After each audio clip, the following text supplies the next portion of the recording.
Los jóvenes, pues aquí estamos otra vez.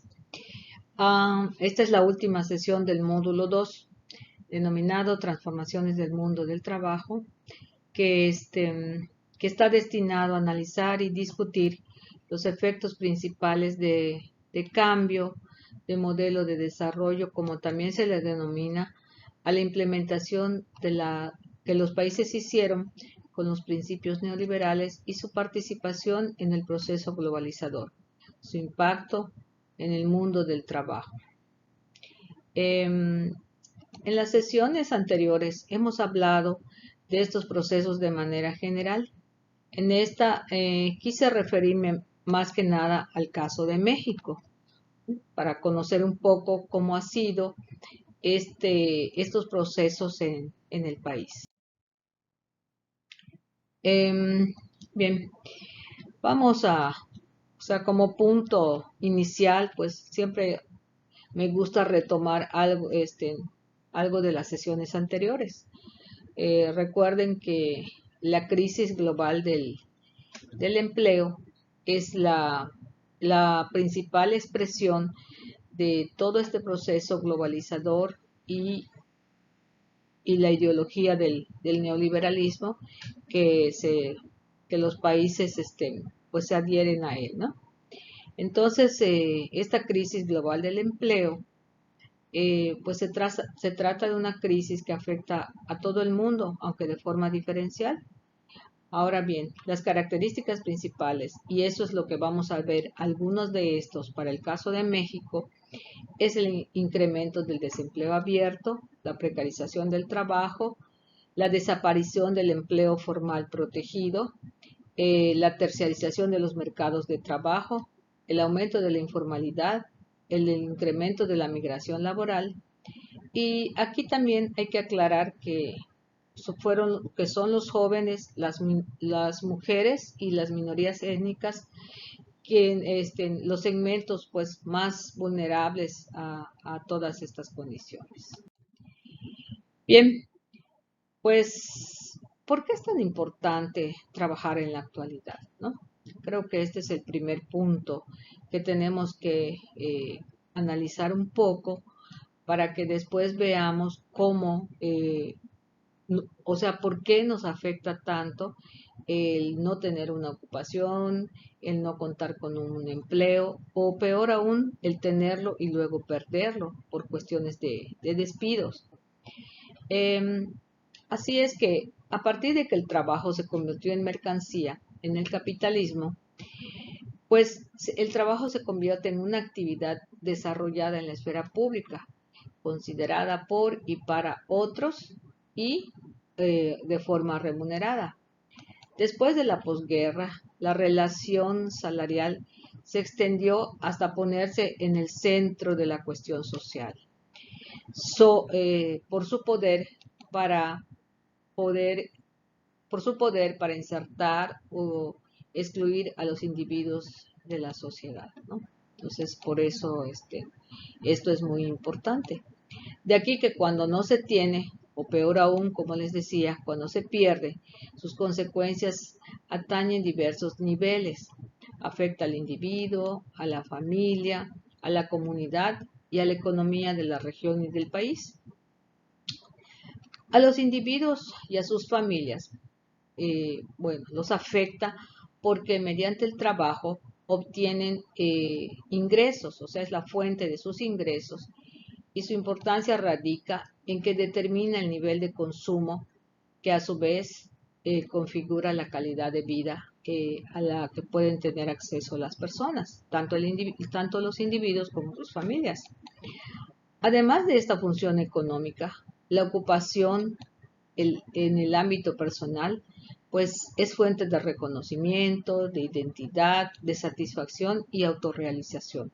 Recuerden que no es solamente la función económica que cumple, sino también tiene otras funciones que son estas que acabamos de decir y que es muy importante para las personas.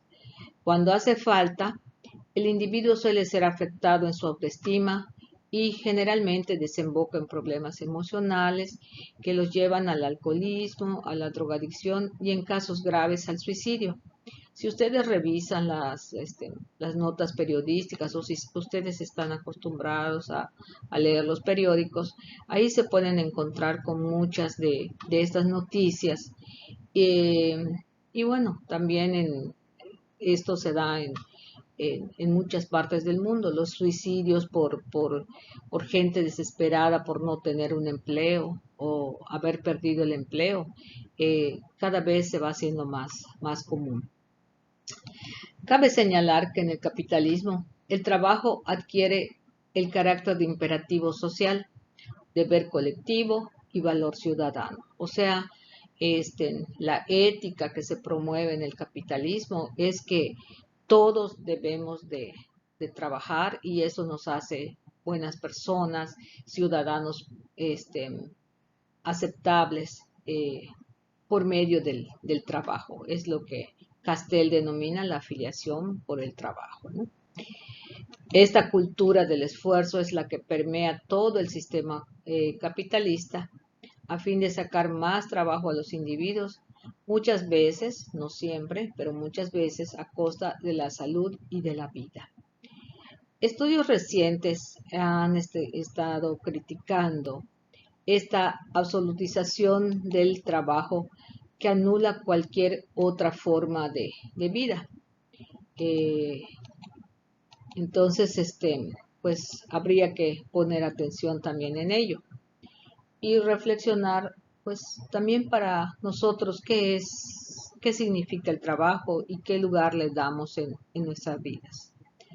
Mientras tanto, en las familias, pues también cuando hay falta de empleo o de ocupación de los miembros de los miembros de la familia, pues hay que reorganizarse entre ellos eh, porque, porque se disminuyen los ingresos y se disminuye el consumo y entonces pues las familias tienen que reorganizar su participación económica y ver cuál es la conveniencia de que determinados miembros, muchas veces el padre de familia, que es el que pierde el empleo, pues ver si la mamá es la que puede trabajar o los hijos que muchas veces están estudiando y tienen que dejar la universidad o la preparatoria y incorporarse al mercado de trabajo ante la falta de ingresos y los recursos monetarios que anteriormente el jefe de familia traía a casa.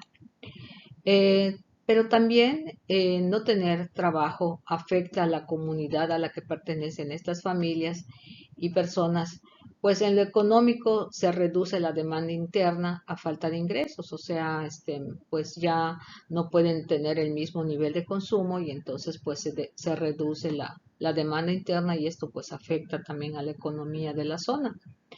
Eh, afecta pues todo ese mercado de bienes y servicios. Pero también en lo social se afecta porque generalmente ante la desocupación, el desempleo, pues aumenta la delincuencia y los males sociales, pues a falta de estas fuentes de empleo, ¿no? Todo ello suele expresarse en descontento y falta de cohesión social a nivel regional o nacional, ¿no? También habíamos visto un poco esto de la cohesión social que generalmente se da a través del trabajo. Bien. Veamos entonces para el caso de México algunas evidencias empíricas. Este es un gráfico que nos muestra a la población desocupada y subocupada de 2005 a 2019. Vemos en la primera parte o la primera, o sea, la línea esta de la desocupación, pues está muy por debajo de lo que es la subocupación. Esta línea de la desocupación, pues son todas aquellas personas mayores de 15 años que no trabajaron la semana pasada, se le llama el periodo de referencia, ni siquiera una hora. Pero que además pues son personas que están dispuestas a trabajar y que buscaron empleo de forma activa, aunque no lo encontraron. Es importante también señalar que para calcular la magnitud, o sea, del desempleo abierto, es necesario contar con el monto de la población económicamente activa, porque esa es la que nos hace el 100%, o sea, y de ahí vemos cuántos son las personas que cumplen con estos criterios para ser considerados desocupados, lo que acabamos de decir, que no trabajaron ni una hora, pero buscaron empleo y están dispuestos a trabajar. Entonces aquí vemos que de 2005 a 2019, pues la tasa de desocupación va entre 3% hasta 3,54 en 2019. Bueno, hay oscilaciones importantes, por ejemplo, en 2000, en 2011 vemos que baja a 3,13, pero inmediatamente en 2012 empieza a subir y ya se va de subida la desocupación. En 2008, pues había una tasa pues relativamente baja de 2,67 y posteriormente con el problema que hubo en 2008 de la crisis que se le llamó la crisis inmobiliaria que se desató en Estados Unidos y después afectó a otros países, pues empieza a subir la tasa de desocupación, ¿no? También hay que decir que esta parte de la desocupación, o sea, a veces vemos que son pues tasas o porcentajes pues relativamente bajos, pero en realidad pues la gente tiene que aceptar ante la falta de fuentes de empleo, tiene que aceptar pues empleos de mala calidad porque necesitan los recursos, no pueden quedarse desempleados, pues porque no pueden vivir sin ingresos. Entonces, por eso también este otro indicador de la desocupación es muy importante porque al igual que el desempleo, el subempleo está reflejando una escasez de ocupación. Los subocupados se refieren a las personas que tienen necesidad y disponibilidad de trabajar más horas de trabajo a las que ahora están trabajando. O sea, están dispuestos a trabajar más horas, pero por razones de mercado no pueden hacerlo. O sea, no hay esa demanda de más horas. O sea, son esos trabajadores pues que trabajan menos horas porque eso es lo que el empleo que hay son pocas horas, ¿no? Entonces, este rubro de subocupación siempre ha sido pues más alto que el de desocupación. Otros elementos que también influyen en que sean más altos, pues también hay personas como por ejemplo las mujeres que tienen hijos, familias y que son las responsables del trabajo doméstico, que pues también les conviene trabajar menos horas. Entonces, por eso también esto está bueno, puede estar influido aquí, aunque es muy claro los criterios para ser considerados como subempleados, que son las personas que sí están dispuestas a trabajar más horas y incluso lo están buscando, pero son precisamente las razones de mercado, o sea, que no existe, que no los requieren más horas, lo que explica por qué están subocupados, ¿no? Entonces, pues ante esta situación, lo que estamos viendo es que la subocupación, pues, es mucho más alta que la desocupación abierta. ¿No? Eh, entonces, ante esta situación, también, pues, lo que se ha visto y lo que señalan los especialistas es que hay válvulas de escape al desempleo, que es precisamente la informalidad y la migración laboral. Esto lo vamos a ver un poco más adelante. Ahora bien, el gráfico anterior solamente abarcó hasta 2019, quise hacer esta distinción porque en 2020, que estábamos en la pandemia o que inicia la pandemia del COVID, este, el levantamiento habitual de la ENOE ya no se hizo, no se pudo hacer por esta, por esta pandemia y se realizó de manera telefónica. Por eso incluso se cambió el nombre. En lugar de NOE se le llamó la ETOE, que es la encuesta telefónica de ocupación y empleo.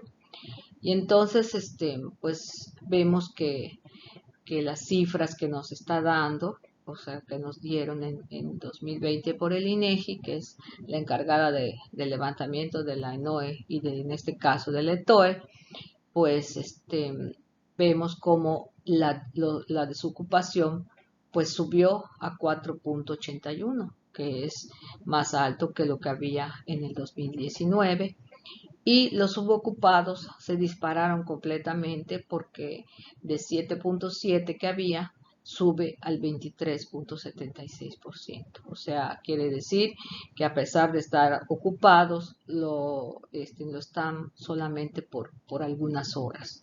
O sea, no están cumpliendo o no tienen trabajo de las 8 horas establecidas a las 40 horas a la semana, ¿no?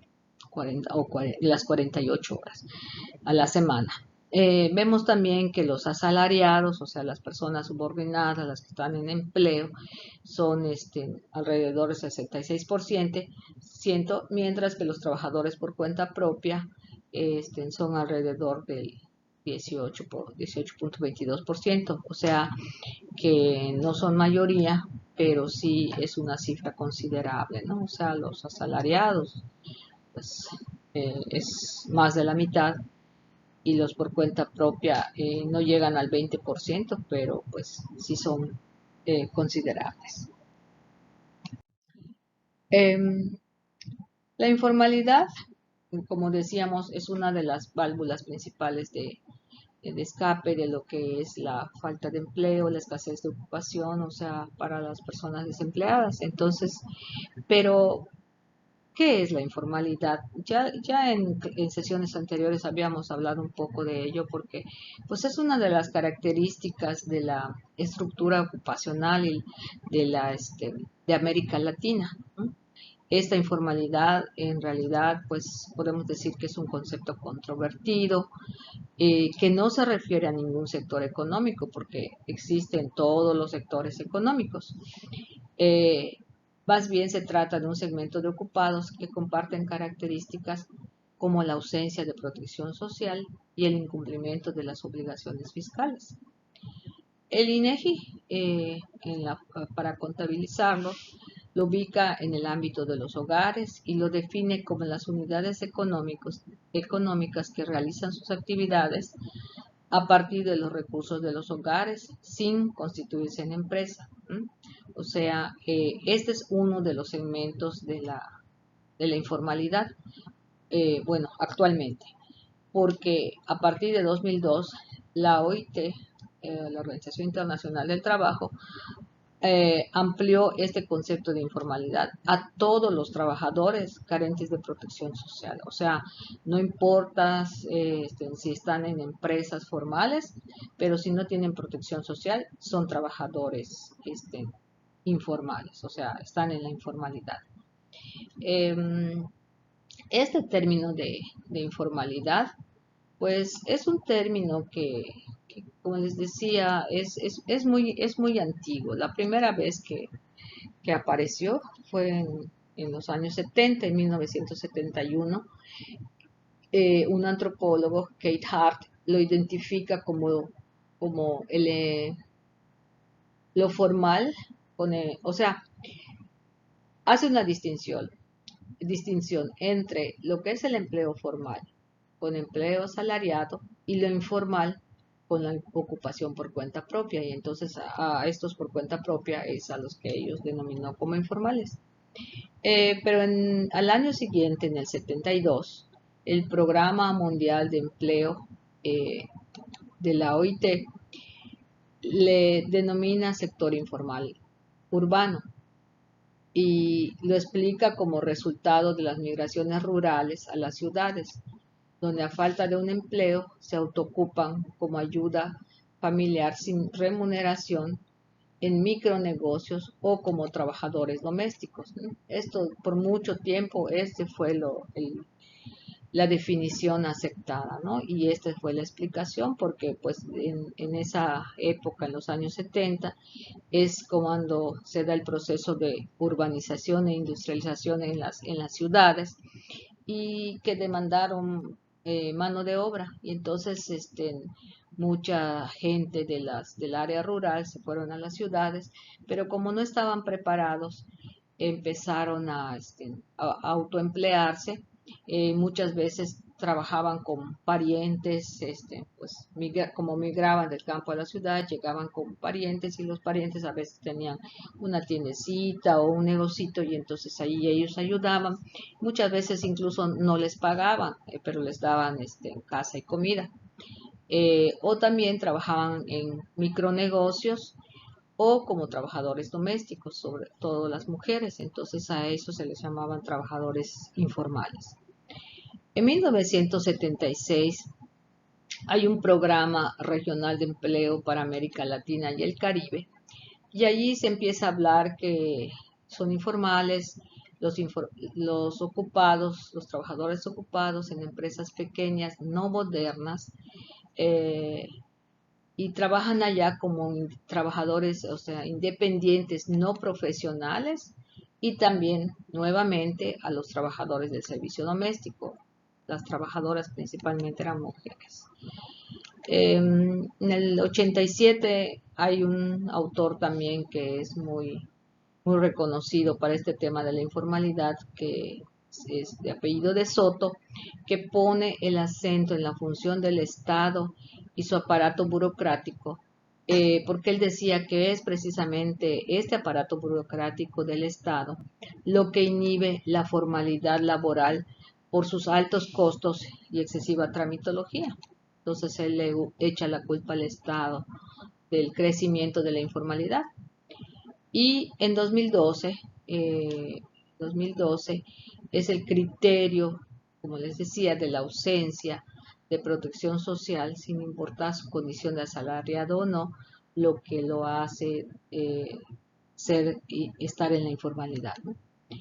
Eh, Operativamente, este último término requirió de la integración de dos dimensiones, del sector informal, que es la producción de bienes y o servicios para el mercado, operado a partir de los recursos de los hogares y carente de recursos contables, más todo trabajo que se realice sin contar con el amparo legal o institucional. Y aquí nuevamente entran todo el segmento de trabajadores domésticos y trabajadores familiares no remunerados. Entonces llega a crecer mucho lo que es el ámbito de la informalidad, ¿no? Aquí para que quede un poco más claro esto, eh, retomo este, este esquema, que no es mío, allá abajo está la fuente, en donde este autor explica cómo las unidades productivas, todos los trabajadores de las unidades productivas que son formales, pero que no le dan prestaciones ni protección social a sus trabajadores, son los que se consideran que conforman el sector informal. Pero además están los otros trabajadores que trabajan este, por su cuenta y que pues están en, en empleos informales y también en otros que trabajan por su cuenta o que lo hacen de manera en los hogares y pues están también en estos son los que se consideran los empleos informales. Entonces, para sacar la totalidad se van sumando estos segmentos y eso es lo que a partir de 2012 se va este, calculando de esta manera. Este es el gráfico que en este caso, a diferencia de todos los demás, los puse en números reales y no en porcentajes, precisamente por lo que les comentaba. Es muy engorroso y poco claro porque una parte de los años se levantó de una manera y a partir de 2012 se empieza a levantar de otra manera. Entonces acá lo que estamos viendo es que es ascendente la informalidad en México. O sea, como desde 2005, pues eran alrededor de 11 millones 731, pero ya en 2019 ya son un poco más de 15 millones, son 15 millones 278 mil. Entonces, el comportamiento que tiene la informalidad, a diferencia de lo que se pensó durante mucho tiempo, que iba a llegar un momento en que todos se iban a formalizar y que iban a entrar a un empleo bien remunerado y que iba a desaparecer la informalidad. Al contrario, la informalidad este, ha estado creciendo y en los momentos de crisis es cuando más se dispara. Entonces, por ejemplo, veamos aquí en 2008 estaba como de 12 millones 400, sube a 12 millones 700 y luego a 13 y cómo va subiendo. Recuerden, como les decía, en 2008 la crisis que se desata en Estados Unidos, ¿no? Entonces, en esos momentos de crisis es cuando la informalidad también se dispara, ¿no? Y ahorita veamos cómo pues está en franca ascendencia. Pues el otro punto que ya no se refiere a la escasez de ocupación, sino que se refiere ya a la calidad de la ocupación. Porque cuando nosotros hablamos de escasez de ocupación y vemos el problema del desempleo, del subempleo, pues se refiere a eso, a la falta de ocupación y la informalidad también, porque como no tienen lugar en el empleo, pues entonces ellos mismos se crean su empleo o aceptan trabajar en condiciones desventajosas y eso son todos estos trabajadores que quedan en la informalidad. Pero ahora bien, la precariedad laboral pues se refiere ya no a la cantidad, a la escasez de ocupación, sino a la calidad de la ocupación. Porque la precariedad, pues yo creo que desde la primera sesión hablamos mucho de precariedad y de hecho es un concepto que se ha utilizado mucho y sin embargo no hay un acuerdo acerca de su contenido o de su definición, su definición como concepto, ¿no?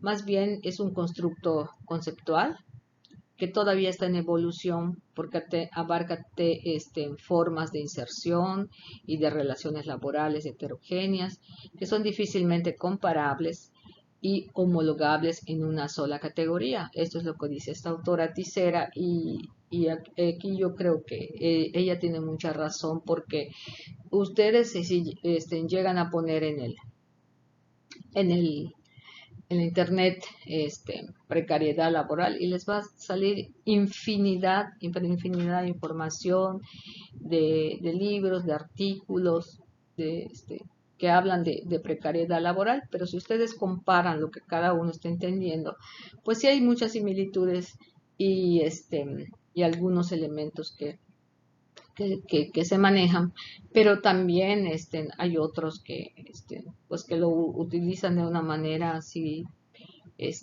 muchas veces como si fueran sinónimos, por ejemplo, precariedad con informalidad y no son sinónimos. En fin, como dice aquí esta autora, es un constructo conceptual que todavía está en evolución. Pero lo que sí es que se refiere a la degradación de las relaciones y condiciones laborales que inciden negativamente en el trabajador. Esta es una definición de Rubio que da en 2017 y que yo aquí estoy retomando porque creo que resume muy bien todo lo que hemos dicho sobre la precariedad laboral. Está relacionada con la incertidumbre y con la inseguridad laboral, ¿no? Estas son las características principales.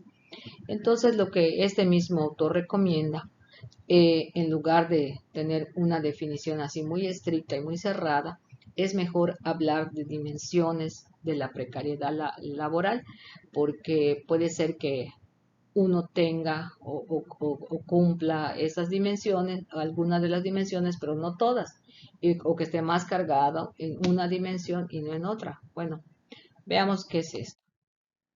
Estas son las dimensiones que él señala, son 4. Uno es la temporalidad, que él habla que hay una inseguridad acerca del futuro de la relación laboral, que se caracteriza por la inexistencia de un contrato escrito o bien por figuras de contratación a tiempo definido versus indefinido, ¿no? Esto lo veíamos también, que es una de las principales características en la ruptura de la relación salarial, porque se empieza o sea, en lugar del trabajo estable, en lugar del empleo estable de manera indefinida, empiezan las contrataciones temporales, los periodos de prueba, las modalidades flexibles de contratación. Entonces, esto es muy importante porque ante la definitividad en el trabajo o en el empleo, empieza esto a ser completamente variable y sin ninguna seguridad. La otra dimensión es la vulnerabilidad, que se refiere a la degradación de las condiciones de trabajo, tales como condiciones insalubres y con riesgos a la seguridad física y de salud mental o física. Y aquí tiene mucho que ver las largas jornadas de trabajo, la intensificación del trabajo, la vigilancia extrema, porque son precisamente esas condiciones de trabajo cuando los trabajadores trabajan más de 12 horas al día, cuando hay una intensidad en el trabajo, muchas veces por las tecnologías que son las que van dictando el ritmo del trabajo, y que lo hace muy cansado y desgastante, lo mismo que la vigilancia extrema, que lo somete a mucho estrés, ¿no? Entonces, esta es la vulnerabilidad de la que habla este autor. El otro es el de la insuficiencia salarial. Aquí esta insuficiencia salarial es por niveles salariales por debajo del mínimo necesario para tener alimentación, educación, salud y vivienda. O sea, los ingresos, las remuneraciones son muy bajas. Pero muchas veces hay diferentes mecanismos para hacer esto, porque los salarios son variables e impredecibles. Se amplía la parte variable mientras que se reduce la parte fija de estos salarios, ¿no? O sea, ¿qué quiere decir? Que se vincula el desempeño del trabajador al pago, a las retribuciones. Entonces, los trabajadores pues no tienen esa seguridad de cuánto es lo que ellos van a obtener en los días de pago. Y la desprotección laboral, que se ha hablado mucho también, es la reducción de las prestaciones y de la protección social. Entonces acá poco a poco se han ido quitando las prestaciones a las que los trabajadores tienen derecho, y entonces en su conjunto todo esto se llama la precarización del trabajo o la precarización laboral. Como les decía, ya se refiere más que nada a la calidad del empleo, o de la ocupación que los trabajadores tienen. Bien, aquí nada más les puse algunos indicadores que, por cierto, corresponden a 2020, que fueron levantados con la ETOE, de cómo, y solamente aplica para los trabajadores subordinados o asalariados, que son estos que se les paga un salario, porque los por cuenta propia, pues sus ingresos son muy variables y depende de otra lógica más relacionada con su desempeño, ¿no? Eh, en cambio, los trabajadores subordinados, pues generalmente tienen un salario asignado dependiendo de su puesto de trabajo, pero que después también se fue modificando, como les decía, porque se empezaron a incorporar este, parte del salario al desempeño del trabajador, o sea, a cumplir con determinadas cuotas de producción, a la puntualidad, a la asistencia, al uso de uniformes, un montón de variables, ¿no?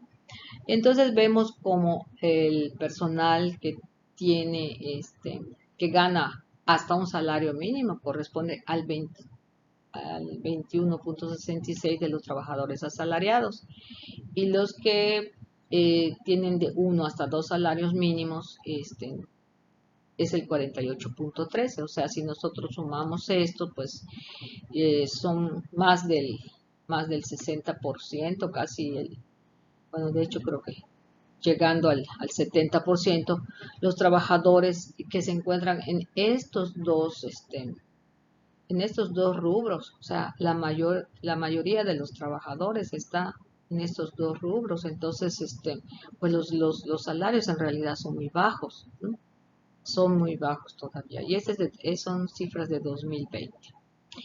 Eh, Ahora, los que trabajan menos de 15 horas, o sea, son todos estos trabajadores que decíamos, subempleados, porque no trabajan una jornada completa, que debería de ser pues 40 horas a la semana, y estos trabajan solamente 15 horas. Entonces pues es un poco más casi el 14%, ¿no? O sea que podemos decir, bueno, aquí no parecen que sean muchos, pero porque aquí solamente se refiere a los que son trabajadores asalariados, ¿no? Son estos que están subempleados.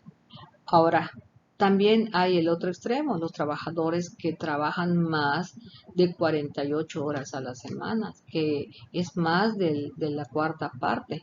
Y estos son los trabajadores, pues que son trabajadores que están cansados, que están agotados, que, bueno, que sufren mucho las largas jornadas. Hay muchas consecuencias a nivel de la salud física y emocional. Ahora, los que tienen o que pertenecen a tienen acceso a instituciones de salud son casi el 60%, que también pues es un poquito más del- de la mitad, pero pues hay un porcentaje alto que no tiene acceso a instituciones de salud. Los que tienen prestaciones casi llegan a son el 68%, pues también es un porcentaje considerable, pero todavía quedan muchos sin prestaciones. Y con contrato escrito son un poco más de la mitad, los que tienen contrato escrito contra otros pues también cercanos al 41% que no tiene contrato escrito, que pues todo esto son indicadores de precariedad, ¿no? Porque cuando no tienen un contrato escrito, pues son más vulnerables al despido, a mandarlos a sus casas, cuando no se les necesite. Entonces, porque no hay ese contrato, ¿no? Y las personas cuando tienen ese miedo a ser despedidos o a perder su empleo, pues se disciplinan, y también eso pues se ha visto que se ha utilizado mucho para ello, ¿no? Bien, pues quise cerrar este tema con el de la sindicalización de los trabajadores, precisamente de los trabajadores asalariados, porque este último tema o este punto se refiere a la despolitización de lo social que algunos autores señalan que es producto del neoliberalismo, ¿m? Que tratan de despolitizar todo lo social, y en este caso el ámbito laboral, porque pues mediante esta ideología de neoliberal, pues acuérdense, hay una individualización de este tipo de cuestiones en donde se responsabiliza al propio trabajador de lo bien o lo mal que le va en el trabajo, y sin hacer caso de las estructuras en las que ellos se encuentran, ¿no? Y entonces, pues el ataque a los sindicatos, también habíamos dicho, es uno de los puntos que, que vimos que se dio mucho durante este periodo neoliberal de la globalización y demás, pues porque era una forma también de lograr que los trabajadores pues se desarticulen, y ellos fueron perdiendo el liderazgo en este periodo.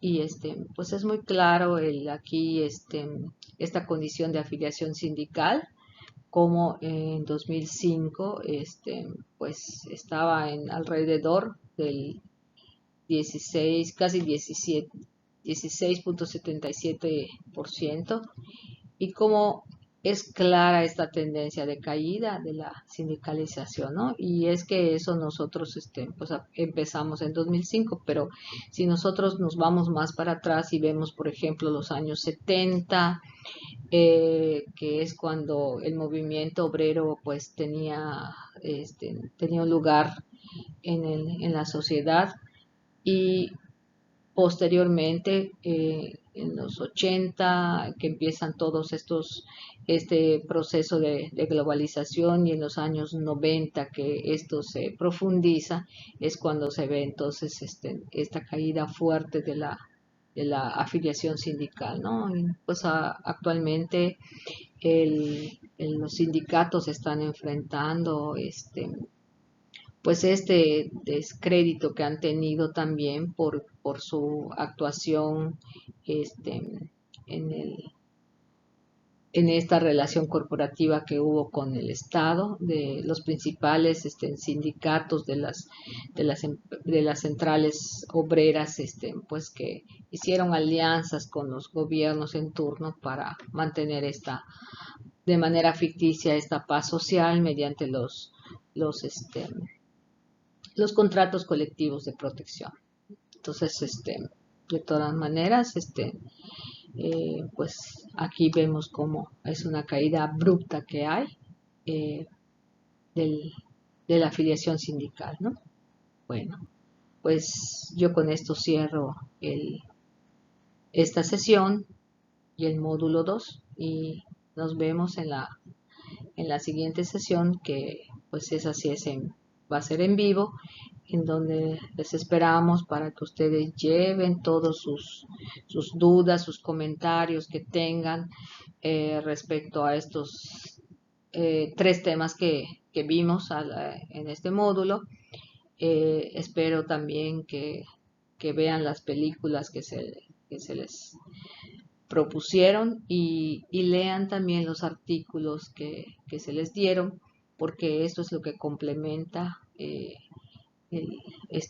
pues cada uno de las sesiones, y esto es lo que nos da elementos para que en la reunión, en la siguiente sesión, que va a ser en vivo, podamos pues conversar sobre estos temas. Muchas gracias.